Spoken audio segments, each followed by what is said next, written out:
Kaibigan, welcome back. Ngayong araw tayo pupunta ako.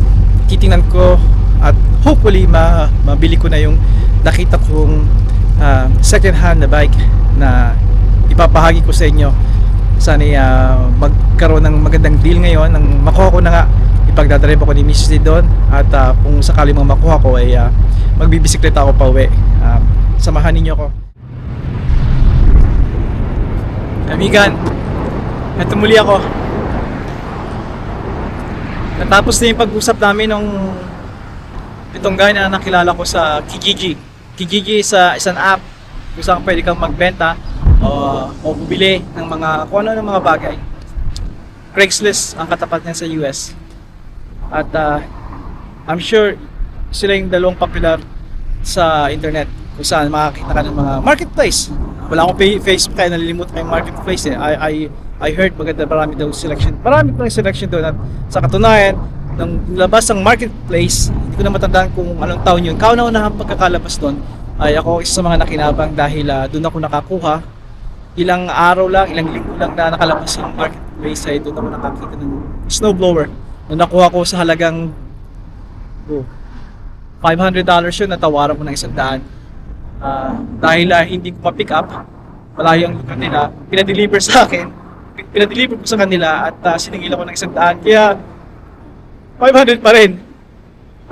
Pero malaki snowblower kaya I think okay lang pa rin yung deal na yun. So, balik sa original na price na 500, ang snowblower, which siguro 300 pound ang bigat nun eh, kaya malaki. At kinailangan ng yung may-ari naman ay may pickup truck, kaya sila nang pumunta rin, bumisita sa amin at binaba yung snowblower.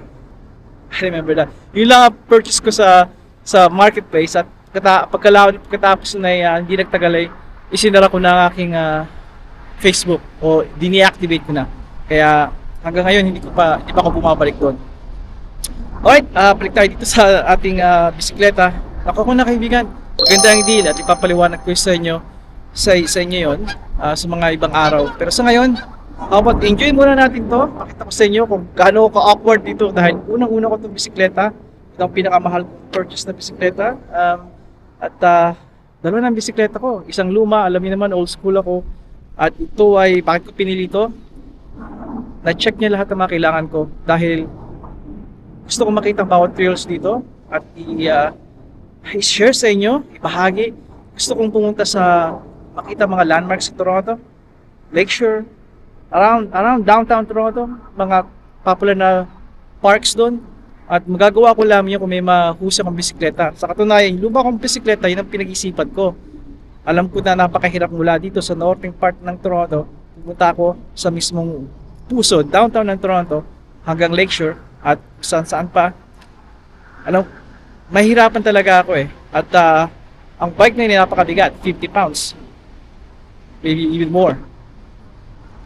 At ang solusyon nga magbus ako, daling ko siya sa bus o daling ko siya sa GO train at bumaba ako sa mismong sa destination. At doon ako magbike. At yun talagang naisip ko na noon at hindi ko lang ibinabahagi sa inyo. Hanggang sa pagsaliksik ko ay maganda yung option nga na kumuha ko ng mas reliable. This is actually a road bike. Saan ang road bike kilala na it costs thousands of dollars. Yung aking kamag-anak ay meron ito and it costs him $20,000. Mahal pa sa lahat ng sasakyan namin combined sa driveway. At alam ko yung miss niya, binili niya ng bisikleta worth $5,000. At yung kanyang mga anak, $2,000 tip isa. Not to mention yung bike rack, kasya ang apat. Talking about, I don't know, at least $3,000. That's a fortune talaga. And that's something na I don't think na magagawa ko talaga. At para sa akin, hindi practical. Kaya, hindi ko na ninais na magkaroon nun. At sa pag-check at pag-saliksik, nakita ko na, hey, meron pala. At ito nga nakita ko, I hope tama maging decision ko. Makikita natin yun sa mga nalaliman. Ito na, tapos sa inyo. Right.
Ito siya, kaibigan.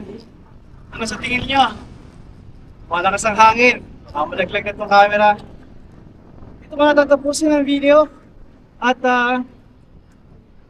gusto kong, ako magpaalam sa inyo. Gusto kong sabihin na napakaganda ng bisikleta na to. So, limitado ko na pagkakalam ng mga klaseng bisikleta. Ito ay road bike / gravel bike. Lehitin mong road bike. Pwedeng masabi mong gravel bike. Palitan mo lang lalo ang gulong, napatabayin yung gulong. Ay malakas yung hangin, dadala mo. Ay legit ito, pwede sa mga trucks, sa mga kaya nakakit yung nag-exam ito. At yan, wala ko tayo pag-usapan tungkol dito sa mga ninyo. Parang gumawa ng isang channel tungkol sa pagbibisikleta at ipakita sa inyo ang paligid, ang kagandahan ng Toronto, ng Ontario. Tingnan natin. Gusto ngayon? Masaya ako.